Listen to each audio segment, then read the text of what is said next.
Ini saya mau sharing ke kamu gimana sih cara kita menggunakan Uber Suggest untuk kita gunakan sebagai seorang blogger. Oke, so langsung saja ini adalah halaman Uber Suggest neilpatel.com/ubersuggest.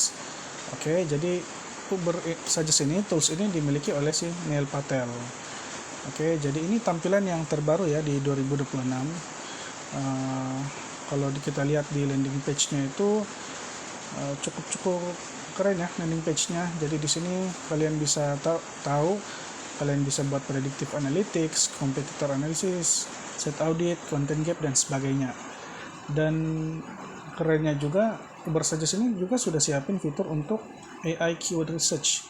Dan biasanya kan ini yang banyak dipakai sekarang ya untuk cari citation, untuk cari website kita itu diambil oleh LLM itu di mana saja yang muncul gitu. Jadi cukup komprehensif sih untuk Uber Suggest ini. Nah, untuk pricingnya kalau kalian perhatikan di sini ini keren banget sih kalau aku bilang ya, karena Uber Suggest itu ada nawarin dua tipe subscription ya kalau saya bilang.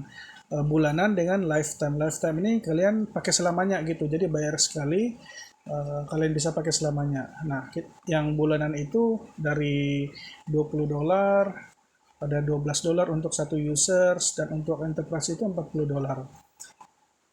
Dan kalau aku switch ke lifetime itu individual itu cuma $120 untuk satu users, dan kalian bisa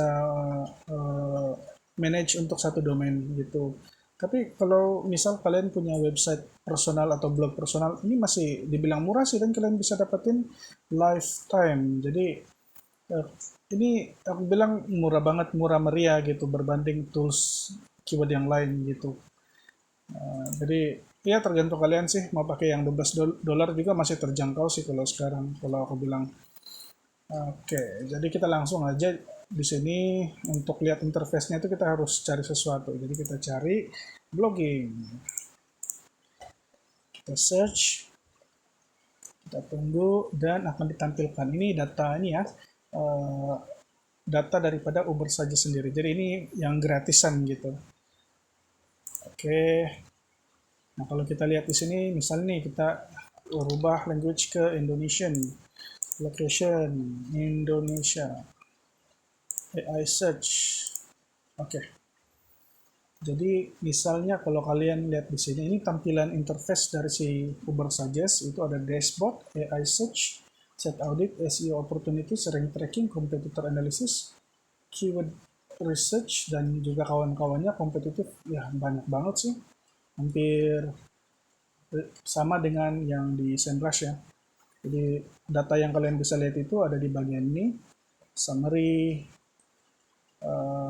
difficulty, top pages, dan yang lain itu berbayar gitu.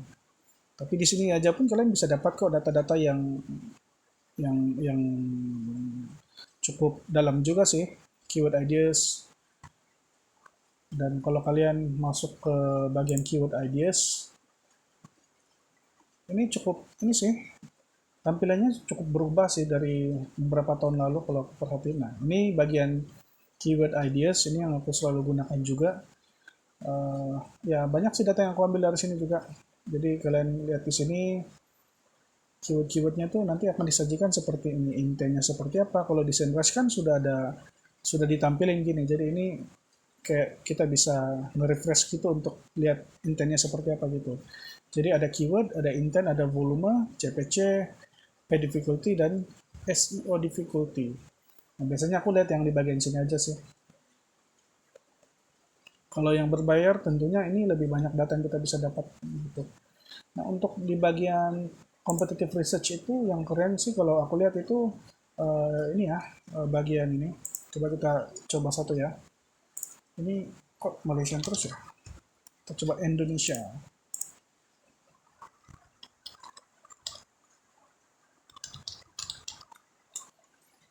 Wah, sudah terbatas ya. Tapi nanti kalian bisa coba sih. Di sini traffic analyzer-nya tuh ya kalian bisa ngulik-ngulik sendiri lah. Banyak yang kalian bisa gunain di sini.